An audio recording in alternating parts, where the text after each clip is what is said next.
5 steps for advocating for appropriate CLD assessments.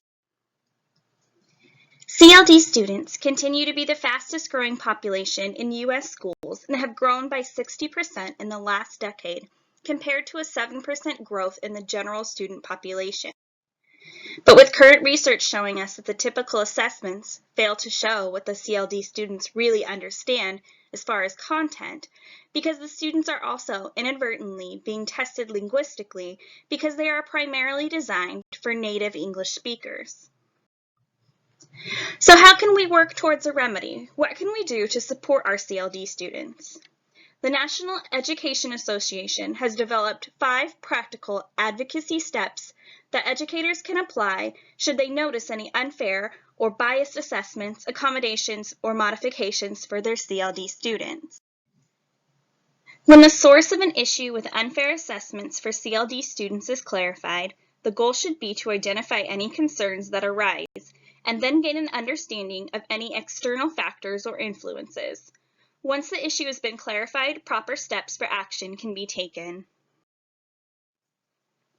To advocate for more unbiased assessments for CLD students, identify allies who may or may not share your same point of view. These allies should include any other ESL teachers in your building or district, grade level teachers, and administration.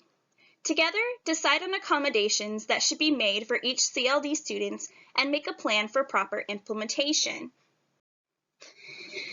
Many battles have been fought in courts to protect the rights of CLD students.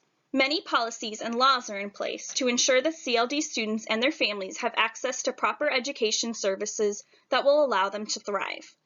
Advocate for what is ethically right and legal when it comes to assessing CLD students. An advocacy lens is always appropriate, but it's imperative in the face of injustice. Remember that we're all in this together. Discuss ELP scores and analysis and what they mean for instruction. Take the initiatives and opportunities to collaborate and educate others on how to assess CLD students in the best and most appropriate ways.